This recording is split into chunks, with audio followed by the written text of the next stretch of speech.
2, 3, come on.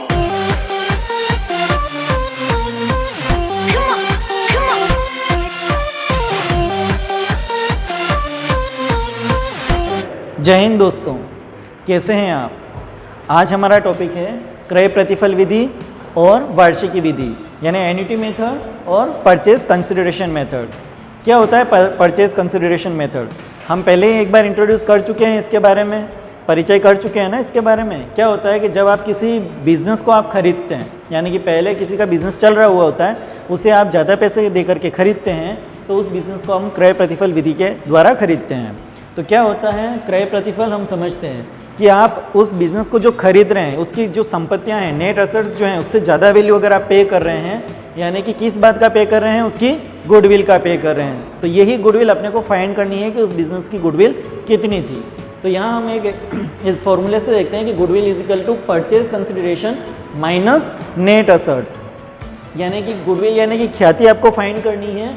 Purchase consideration का मतलब क्या हुआ? क्रय प्रतिफल, माइनस करना है नेट एसेट्स का मतलब हो गया शुद्ध संपत्तियाँ, यानी कि शुद्ध संपत्तियों को माइनस किया जाता है कि जो वैल्यू आपने दी है, तो आपके गुडविल आ जाएगी। तो एक एग्जांपल देते हैं। एसेट्स है अपनी 2 लाख, किसी बिजनेस की एसेट्स कितनी है? 2 लाख रुपए, और लायबिलिटी है उसकी 50,000 रुपये। फिर उसके बाद बताया है कि परचेज कंसिडरेशन आपने दिया है 1,70,000 रुपये। आपको क्या फाइंड करनी है? गुडविल। क्या फाइंड करनी है? गुडविल। तो इस क्वेश्चन के अंदर हमारे पास एसेट्स भी हैं, लायबिलिटी भी है और परचेज कंसिडरेशन भी है। तो इस तरह से हमें गुडविल कैसे फाइंड करेंगे? तो देखो, सबसे पहले आपको निकालना है क्वेश्चन के अंदर, गुडविल के अंदर परचेज कंसिडरेशन जो आपको दे रखा है, ठीक है। दूसरी चीज़ चाहिए नेट एसेट्स, और नेट एसेट्स हमें यहाँ नहीं दे रखी। नेट एसेट्स निकालने के लिए क्या करेंगे? जो टोटल एसेट्स है उसमें से टोटल लायबिलिटी माइनस कर देंगे, तो आपके पास नेट एसेट्स आ जाएगी।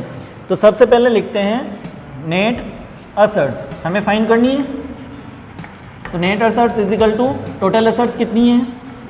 2 लाख माइनस लायबिलिटी कितनी है? 50,000। तो 50,000 को जब माइनस करेंगे तो नेट एसेट्स कितनी आ जाएगी? 1.5 लाख। अब इन 1.5 लाख की संपत्तियों को आपने खरीदा, कितना दे करके? 1,70,000। तो गुडविल कितनी होगी? 20,000। तो गुडविल इज इक्वल टू जो आपने परचेज कंसिडरेशन है, purchase consideration minus net assets. तो परचेज कंसिडरेशन हो गया आपका 1,70,000 रुपये, माइनस नेट एसेट्स है आपकी 1,50,000 रुपये। तो गुडविल कितनी हो जाएगी? 20,000 रुपये। ठीक है, इजी था। यानी कि आपने उन संपत्तियों को खरीदा कितने में, जो ज़्यादा वैल्यू आपने पे की वही आपकी गुडविल हो जाएगी। ठीक है, एक ओरली एग्जाम्पल देता हूँ, सोल्व करने की कोशिश करेंगे। एक बिजनेस की टोटल एसेट्स मान लो 5 लाख रुपए। टोटल एसेट्स कितनी है? 5 लाख रुपए। उस बिजनेस की टोटल लायबिलिटी है 1 लाख रुपए। कितनी है? 1 लाख रुपए। तो नेट एसेट्स कितनी है? 4 लाख रुपए, और परचेज कंसिडरेशन 4,50,000 रुपये। तो गुडविल कितनी होगी? 50,000 रुपये। कितनी होगी? 50,000, क्योंकि आप 4 लाख की संपत्ति को 4.5 लाख में खरीद रहे हैं। तो कितनी हो जाएगी? 50,000 रुपये गुडविल। एक और एग्जाम्पल ले लेते हैं। एक बिजनेस की नेट एसेट्स कितनी है? नेट एसेट्स है आपके 2,70,000 रुपये, और परचेज कंसिडरेशन है 3 लाख रुपये। तो गुडविल कितनी होगी? 30,000 रुपये। ठीक है, तो ये समझ में आ गया? था इजी। अब इससे भी इजी है अपना ये क्वेश्चन। ठीक है, लास्ट मेथड है अपना गुडविल का, वार्षिकी विधि यानी एन्युटी मेथड। इस एन्युटी के अंदर आपको 1 रुपये की वैल्यू दे रखी होगी कि वर्तमान में 1 रुपये की क्या वैल्यू है। ठीक है, तो इसमें क्या होता है, गुडविल जो फाइंड करना पड़ता है वो सुपर प्रॉफिट बेस पे फाइंड करना पड़ेगा। किस पे? Super profit. यानी क्वेश्चन में आपको अगर सुपर प्रॉफिट दे रखा है तो ठीक है, अगर नहीं दे रखा है तो आपको सुपर प्रॉफिट फाइंड करना पड़ेगा। तो जो सुपर प्रॉफिट आएगा उसको प्रेजेंट वैल्यू ऑफ एन्युटी, जो आपको एक क्वेश्चन के अंदर दिया हुआ होगा, उस प्रेजेंट वैल्यू ऑफ एन्युटी से मल्टीप्लाई करके आपको क्या निकालना है? गुडविल फाइंड करना है। जैसे यहाँ देखिए एवरेज प्रॉफिट दे रखा है 20,000 रुपये। क्या दे रखा है? एवरेज प्रॉफिट है 20,000 रुपये। फिर कैपिटल एम्प्लॉयड है 1,50,000 रुपये, यानी कि विनियोजित पूंजी कितनी दे रखी है? 1,50,000 रुपये। NRR है अपना 10%। नॉर्मल रेट ऑफ रिटर्न कितना दे रखा है? 10%, यानी सामान्य प्रत्याय दर। प्रेजेंट वैल्यू ऑफ एन्युटी की दे रखी है 2.487। कितना दे रखा है? 2.487, यानी कि प्रेजेंट वैल्यू ऑफ एन्युटी की वैल्यू दे रखी है। अब यहाँ ये देखना है कि आपको सबसे पहले गुडविल निकालने के लिए सुपर प्रॉफिट चाहिए, और सुपर प्रॉफिट इस क्वेश्चन में नहीं दे रखा है, तो क्या निकालना पड़ेगा? सुपर प्रॉफिट निकालना पड़ेगा। तो सुपर प्रॉफिट निकालने के लिए क्या फॉर्मूला है बताओ? Super profit average profit minus normal profit.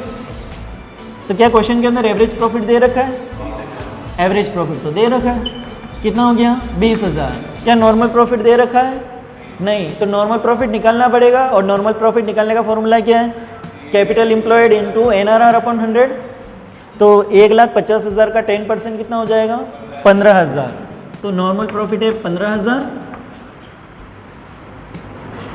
तो 20,000 माइनस 15,000, तो सुपर प्रॉफिट कितना आ जाएगा? 5,000 रुपये आपके क्या है? Super profit. तो सुपर प्रॉफिट आ गया। अब अपने को क्वेश्चन में दे रखा है गुडविल निकालनी है, तो goodwill is equal to super profit into present value of annuity. ठीक है। अब यहाँ देखो सुपर प्रॉफिट कितना दे रखा है अपने को? 5,000 into present value of annuity देखो कितना है? 2.487। जब मल्टीप्लाई करेंगे इसका तो आंसर आएगा 1 2 3 4 5। कितना आएगा? 12,435। क्लियर है? समझ में आ गया? जब मल्टीप्लाई करोगे तो आंसर कितना आ जाएगा? तो ये 12,435 रुपये क्या कहलाएंगे?